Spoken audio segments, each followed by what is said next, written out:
My sister banned me from her wedding because I wasn't important enough. So I left the country, and her big day exploded in chaos without me. Hey Reddit, before we get into this wild story, I just want to say thank you for clicking on our channel.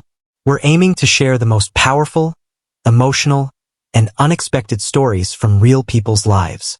If you like what you hear, hit that subscribe button and help us reach 1,000 subscribers. Your support means the world to us. Now, let me tell you about the time my sister told me I wasn't important enough to be part of her wedding and how karma took care of the rest.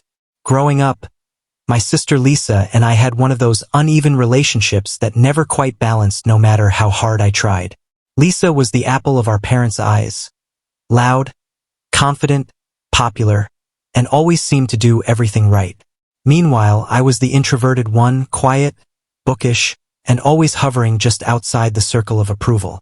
While Lisa basked in praise, I learned to find peace in silence, to be my own support system when no one else would. But despite the obvious favoritism, I never acted out or held a grudge. I cheered for Lisa's successes, showed up when she needed me, and swallowed my own hurt just to keep the peace. Whether she needed help with college applications, a ride home after a party, or just someone to vent to about her love life, I was there. It didn't matter that she rarely returned the favor. I believed that family was family, and that eventually she'd see that I was always in her corner. Things took a turn when Lisa got engaged to her longtime boyfriend, Matt. At first, I was genuinely happy for her. Matt seemed like a decent guy, calm, polite, and the kind of person you could actually have a real conversation with. I thought maybe this was my chance to finally be included, to share in the joy of something so important to our family. But very quickly, it became clear that I wasn't going to be part of the inner circle. Not even close. First, it was subtle. I didn't hear about the engagement until days after everyone else knew. Then I was left out of the initial planning talks. No big deal, I told myself. Maybe she's just overwhelmed. But as the weeks turned into months, I realized I was being deliberately shut out. Lisa never invited me to dress shopping, or the bridal shower, or even the basic family planning meetings. Our parents were fully involved, of course.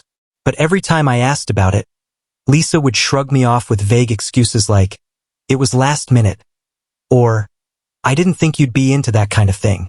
The final blow came when the wedding invitations were sent out, and my name wasn't on the guest list. Couldn't believe it. I thought maybe there was a mistake, that mine got lost or forgotten somehow. So I confronted Lisa, calmly, genuinely wanting to understand why I wasn't included. Her answer? "It's a small, intimate wedding. We're only inviting people who've been a real part of our journey."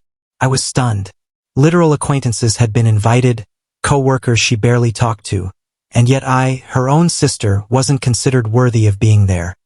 When I pushed back and pointed out that her logic didn't make sense, she just smiled and said, "It's nothing personal. I just don't think you'd fit the vibe." Nothing personal. Like that was supposed to make it hurt less. Our parents defended her, of course. "It's her special day," they said. "She has a right to make it the way she wants."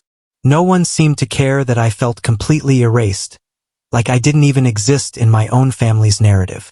So I made a decision. If I wasn't welcome at the wedding, then I wasn't going to stick around for the aftermath either. I booked a solo trip to a beautiful tropical country, turned off my phone, and escaped the entire situation.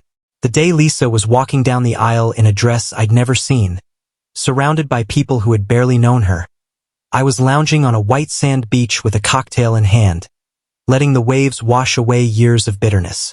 For the first time in my life, I felt free. There were no expectations, no forced smiles, no pretending to be happy for someone who had made it clear that I wasn't good enough for her carefully curated celebration. The guilt I thought I might feel never came. Instead, there was a quiet, peaceful joy in knowing that I had finally chosen myself. Then, on the second day of my vacation, my phone started buzzing. Dozens of missed calls, voicemails, and messages poured in from my parents, relatives, even people I hadn't heard from in years. I ignored them at first, figuring it was some post-wedding drama that had nothing to do with me. But the messages kept coming, and they were getting more desperate. Something had gone terribly wrong. When I finally checked a voicemail from my mom, her voice was a mix of panic, rage, and confusion. "Lisa needs you," she said. "I can't believe you'd abandon us like this." My curiosity got the best of me, and I finally picked up when my dad called for the third time that hour. What he told me made my jaw drop. Lisa's wedding had completely fallen apart. Matt had gotten cold feet. Not just cold feet, but a full-blown breakdown right before the ceremony. In front of everyone, he admitted that he wasn't ready and walked out. The wedding was canceled. Guests were in shock. Lisa was hysterical.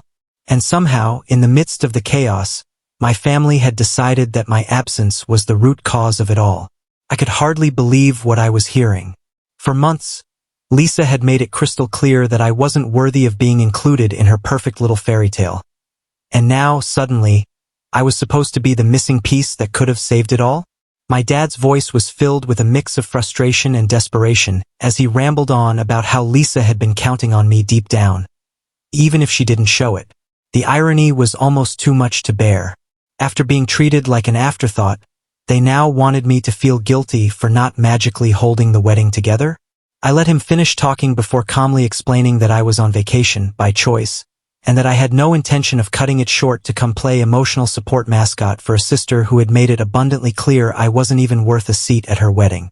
Lisa didn't want me there when everything was perfect and going according to her Instagram-worthy vision, so she didn't get to summon me now that the facade had cracked and reality was pouring in. I didn't yell, I didn't cry. I just spoke the truth that I had held back for far too long. The backlash was immediate. My phone was flooded with accusations. My mom called me cold, said I was heartless for not being there in Lisa's time of need. My aunts claimed I was tearing the family apart with my selfishness. Even extended relatives who hadn't said two words to me in years suddenly had opinions about how I should have dropped everything to be there. And Lisa, the same woman who had ghosted me through every step of her wedding planning, she finally found her voice to tell me that I was a terrible sister, that I was jealous, that I had always been out to sabotage her. But I didn't budge. Not this time. Because for the first time in my life, I had drawn a line. I had spent years walking on eggshells around a family that only valued me when it was convenient, when they needed something, when they wanted someone to blame, or when they needed a problem solved without a thank you. But never when it mattered. Never when I needed support in return. I had learned, slowly and painfully, that sometimes the most loving thing you can do for yourself is to say no more. And just when I thought the storm had peaked, a new twist hit me like a ton of bricks.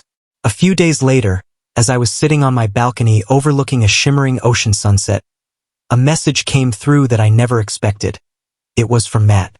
Yes, the Matt, the groom who had walked away from Lisa at the altar.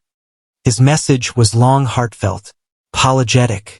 He said he knew I probably hated him, that he didn't blame me if I did, but he wanted me to hear the truth. According to him, what happened at that wedding wasn't just about cold feet. It was about finally waking up from a dream that was never really his. He said he had been feeling uneasy about marrying Lisa for months, but every time he voiced concerns, she shut him down. She was obsessed with the wedding being perfect. Not the marriage. The wedding. He told me that watching Lisa shut me out, her own sister, had been the moment that shattered his illusions. He said, "If she can treat you like that and not even blink, what happens when I disagree with her 5 years from now? Or 10? He said it opened his eyes to all the times she had ignored his boundaries, steamrolled his opinions, and pressured him into going along with her narrative because it was easier than facing her wrath. And then he said something that took me completely off guard. He said he thought about me more than once in those last few days leading up to the wedding. About how I had the strength to walk away from a family that didn't value you. About how I set a boundary and stuck to it. He said, "I realized you were the only one who was honest enough to say no. And I wanted that kind of honesty for myself." I was speechless. All that time, I thought I was just escaping a toxic event. But it turned out that my absence was the very thing that made someone else see clearly, maybe for the first time. I didn't know whether to feel vindicated or heartbroken. Part of me felt bad for Lisa, for everything she was going through. But another part of me knew that she had created that disaster with her own hands, with her choices, her pride, and her refusal to treat people like they mattered more than appearances. When I got back from my trip, the fallout was still burning. My parents tried to guilt me again, saying Matt was just covering for himself, that he was lying to justify running away. But I could see the truth, and I didn't care whether they believed it or not. I knew what I knew, and more importantly, I knew who I was. Lisa hasn't spoken to me since. Not a word. She's blocked me on everything, and according to my cousins, she's been telling everyone that I poisoned Matt against her, that I was the reason her wedding fell apart. My parents still hold a grudge, still make passive-aggressive remarks during holiday calls, still act like I betrayed the family by choosing to be somewhere that didn't hurt to exist in. But I don't regret a single thing. For the first time in my life, I chose myself. I refused to play the role of background character in a story that was never written for me. I stopped trying to win approval from people who only valued me when I could be useful.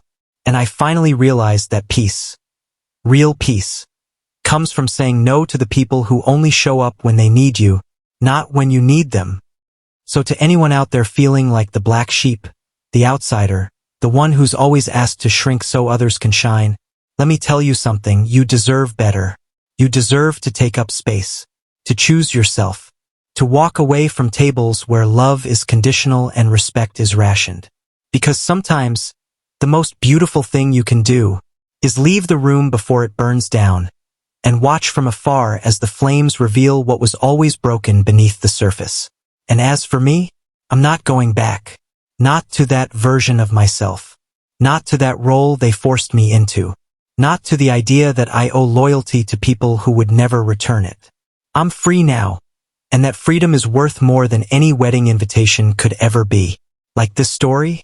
Hit that subscribe button, leave a comment, and stay tuned for more real stories that hit where it hurts and heals. Let's get to 1,000 subscribers together.